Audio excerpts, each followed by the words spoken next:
पश्चिम बंगाल में बीजेपी की नई सरकार बनने के बाद मुख्यमंत्री शुवेंदु अधिकारी के एक फैसले ने पूरे बांग्लादेश में हलचल मचा दी है। सोमवार को हुई नई सरकार की पहली कैबिनेट मीटिंग में भारत बांग्लादेश बॉर्डर को लेकर बड़ा फैसला लिया गया है। नमस्कार, मैं हूं आपके साथ ममता तिवारी और आप देख रहे हैं न्यूज 18 का डिजिटल प्लेटफॉर्म। पश्चिम बंगाल के मुख्यमंत्री शुवेंदु अधिकारी के एक फैसले ने पूरे बांग्लादेश में हलचल मचा दी है। शुवेंदु सरकार के इस फैसले पर बांग्लादेश के प्रधानमंत्री तारिक रहमान के विदेश मामलों के सलाहकार हुमायूं कबीर ने तीखी प्रतिक्रिया दी। उन्होंने कहा है कि चुनावी बयानबाजी और शासन चलाना अलग बात है और ढाका अब ये देखना चाहता है कि बंगाल सरकार चुनावी भाषणों को प्रशासनिक फैसलों में कितना बदलती है। पश्चिम बंगाल में बीजेपी की नई सरकार बनने के बाद पहली कैबिनेट बैठक में भारत बांग्लादेश बॉर्डर पर बिना बाढ़ वाले इलाकों में कांटेदार तार लगाने के लिए बीएसएफ को 45 दिनों के भीतर जमीन सौंपने का फैसला लिया गया है। इस फैसले के बाद बांग्लादेश में राजनीतिक और सुरक्षा स्तर पर प्रतिक्रियाएं तेज हो गई हैं। शुवेंदु सरकार के इस फैसले पर बांग्लादेश की ओर से तीखी प्रतिक्रिया सामने आई है। एक मीडिया रिपोर्ट के मुताबिक बांग्लादेश के प्रधानमंत्री तारिक रहमान के विदेश मामलों के सलाहकार हुमायूं कबीर ने कहा है कि बांग्लादेश को कांटेदार तार से डराया नहीं जा सकता। उन्होंने कहा है कि चुनावी बयानबाजी और शासन चलाना अलग बात है और ढाका अब ये देखना चाहता है कि बंगाल सरकार चुनावी भाषणों को प्रशासनिक फैसलों में कितना बदलती है। हुमायूं कबीर ने यह भी कहा है कि अगर भारत वास्तव में लोगों के बीच रिश्ते मजबूत करना चाहता है तो उसे सीमा विवादों और सुरक्षा मामलों को मानवीय दृष्टिकोण से देखना चाहिए। उन्होंने साफ कहा है कि बांग्लादेश की प्राथमिक बातचीत भारत की केंद्र सरकार से होती है, न कि किसी राज्य सरकार से। सीमा पर कथित पुशबैक और हिंसा के मुद्दे पर भी बांग्लादेश ने कड़ा रुख दिखाया है। कबीर ने चेतावनी दी है कि अगर सीमा पर लोगों की मौतें और जबरन धकेलने की घटनाएं जारी रही तो बांग्लादेश चुप नहीं बैठेगा। वहीं बांग्लादेश के गृह मंत्री ने भी बयान जारी किया है। कहा है कि पश्चिम बंगाल चुनाव के बाद बॉर्डर गार्ड बांग्लादेश बीजीबी को हाई अलर्ट पर रखा गया और सीमा पर घुसपैठ रोकने के लिए बल पूरी तरह से तैयार है।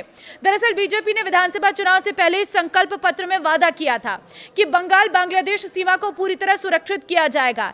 केंद्रीय गृह मंत्री अमित शाह ने चुनाव प्रचार के दौरान कहा कि नई सरकार बनने के बाद पहली कैबिनेट बैठक में ही सीमा सुरक्षा से जुड़ा फैसला लिया जाएगा।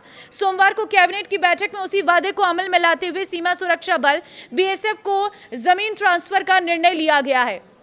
राजनीतिक जानकारों का मानना है कि बंगाल में सरकार बदलने के बाद भारत बांग्लादेश सीमा सुरक्षा और अवैध घुसपैठ का मुद्दा आने वाले दिनों में और गर्मा सकता है। बीजेपी जहां इसे राष्ट्रीय सुरक्षा से जोड़कर देख रही है, वहीं बांग्लादेश इसे कूटनीतिक और मानवीय नजरिए से उठा रहा है। भारत बांग्लादेश के साथ 4097 किलोमीटर लंबी बॉर्डर शेयर करता है। केंद्रीय गृह मंत्रालय के अनुसार लगभग 3240 किलोमीटर की सीमा पर बाड़ लगाई जा चुकी है और लगभग 850 किलोमीटर, जिसमें 175 किलोमीटर का दुर्गम भूभाग भी शामिल है, इस पर बाड़बंदी होना बाकी है। सीएम अधिकारी ने दावा किया है कि प्रस्तावित 127 किलोमीटर के खंड में से केवल लगभग 8 किलोमीटर के हिस्से को ही ममता बनर्जी की सरकार के कार्यकाल में फेंसिंग की गई थी। पश्चिम बंगाल की बांग्लादेश के साथ लगभग 2216 किलोमीटर लंबी अंतर्राष्ट्रीय सीमा लगती है।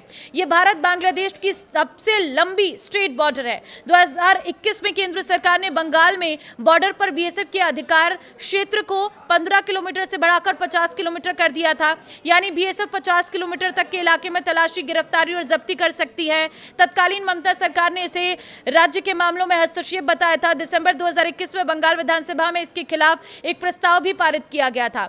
शुवेंदु कैबिनेट की पहली बैठक के फैसले एक एक करके जान लेते हैं। चुनावी हिंसा में मारे गए 321 बीजेपी कार्यकर्ताओं के परिवारों की जिम्मेदारी राज्य सरकार उठाएगी। दूसरा, भारत बांग्लादेश सीमा पर बाड़ लगाने के लिए बीएसएफ को जमीन ट्रांसफर करने की प्रक्रिया शुरू हुई है। इसे 45 दिन के भीतर पूरा कर लिया जाएगा। तीसरा फैसला, आयुष्मान भारत योजना समेत केंद्र की सभी योजनाएं जल्दी लागू होंगी। चौथा फैसला, उज्ज्वला योजना से जुड़ी सभी लंबित याचिकाएं केंद्र के पास भेजी गई हैं। पांचवा बड़ा फैसला, आईएएस और आईपीएस अधिकारियों को सेंट्रल ट्रेनिंग की परमिशन दी जाएगी। बांग्लादेश में बीएनएस लागू नहीं थी, राज्य में इसे तत्काल प्रभाव से लागू किया जाएगा। राज्य सरकार की नौकरियों में 5 साल का विस्तार दिया गया है। तो कैसे देखते हैं आप शुवेंदु अधिकारी के इन फैसलों को? राय जरूर दें कमेंट में, इस वीडियो को शेयर कर दें। नमस्कार।